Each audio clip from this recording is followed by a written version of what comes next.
Building on the success of the popular TH80 Pro, Epomaker has introduced a new improved TH80 Pro V2. This latest model retains the same price as its predecessor but boasts enhanced functionality and features. Is it worth the upgrade? What new enhancements does it bring to the table? In this review, we'll dive into the key upgrades and see if the TH80 Pro V2 truly lives up to the hype. Before we begin, I want to disclose that Epomaker provided the TH80 Pro V2 free of charge for the purpose of this review. However, rest assured that all opinions you hear today are my own and unbiased. Stick around to find out whether this keyboard deserves a spot on your desk. Let's cover the unboxing experience before we get any further. The box itself stays true to Epomaker's signature style, maintaining a consistent and recognizable look. Inside, you'll find the keyboard itself wrapped in a plastic sleeve with a comprehensive user manual underneath. For accessories, you receive a white braided USB-A to USB-C cable, a dual keycap and switch puller, and a few spare switches. All in all, the unboxing experience featured the essentials, but it might have been nice if Epomaker included some accent or maybe macOS keycaps as well. Okay, I'm going to go over the main specs and features before we get into my own thoughts and opinions. The V2 comes in at $99.99 on Epomaker.com. However, at the time I'm making this review, it's on sale for $49.99. The board features a non-exploded 75% layout with 79 keys on a screen. It's got tri-mode connectivity, meaning you can connect via Bluetooth, 2.4 GHz wireless, or wired USB-C. It comes equipped with a 3000 mAh battery. I want to make a note that throughout this review, I'll be comparing it to the base TH80 Pro for comparison. With the main specs and features out of the way, let's get into the design and aesthetics. It's clear from the outset that the team here boasts a retro look, featuring sandy beige coloured keycaps, complemented by darker contrasting caps for a touch of flair. The board is also available in black, but I'm not a fan of how the keycaps drastically change between colours. It makes it feel like a completely different keyboard rather than just a different theme. Retro theming is one of those love it or hate it things, but if you appreciate it, I think you'll agree that this is one of the nicer attempts at a retro themed keyboard. The board is constructed from plastic, and while it certainly doesn't feel cheap, I found it surprisingly lightweight, especially in comparison to the V1. With its gasket mounting, the typing experience is nice and soft with a respectable bounce to each keystroke, a stark contrast from the V1. Flipping the board over, I'm going to quickly go over some of the physical features on the case. Underneath, it's pretty standard. You'll find rubber case feet in each corner for grip on your desk, along with height adjustable feet that offer 2 layers of additional adjustment. Other than that, you'll find a large mirrored plate with some company and trademarking information.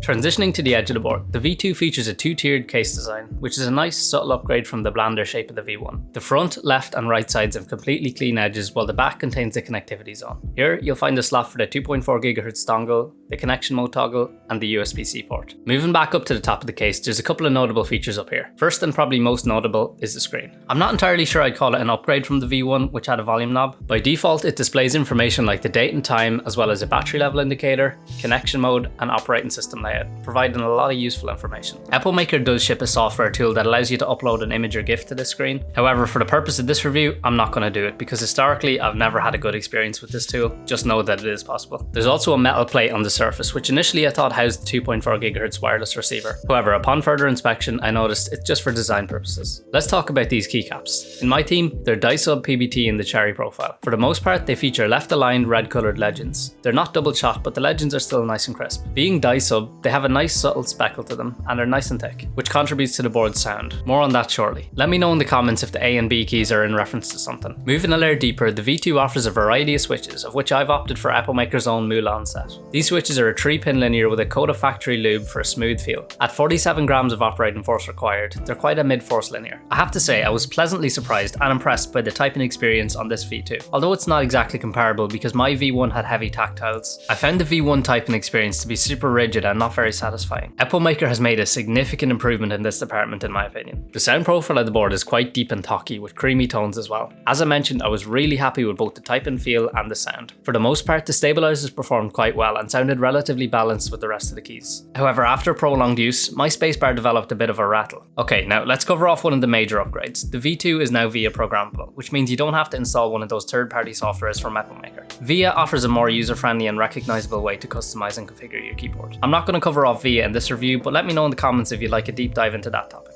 The TH80 Pro V2 comes equipped with a 3000 mAh battery, which is actually a downgrade from the V1, which I was quite disappointed by. In terms of gaming capability, the V2 offers N key rollover as well as a 2 millisecond response time in wired mode, so it should be well able to hold its own. Let's talk RGB. The V2 has full RGB backlighting with several modes you can cycle between. Okay, I'm going to perform a teardown to showcase the internal structure of the V2. Unfortunately, you're going to have to deal with these annoying clips to start off this assembly. To set the internals free, make sure to unplug these cables at the back of the PCB. Okay, so the board comes with a polycarbonate plate with considerable flex cutting as well as lubed plate mounted stabilizers. You can observe the foam gaskets on both the front and back of the plate, which explains the new and improved bouncy typing experience. Moving on, you're getting a layer of PCB foam as well as an IXPE switch pad. The PCB is 5-pin hot swappable with south-facing LEDs with a hi-fi sheet for further sound dampening. In the case, you get a layer of case foam as well as a large silicone layer. Overall, the board is internally sound, but it would have been nice for a little bit more of a disassembly friendly case. Okay, as always, it's time to play the sound test before I leave you with my closing remarks and recommendations.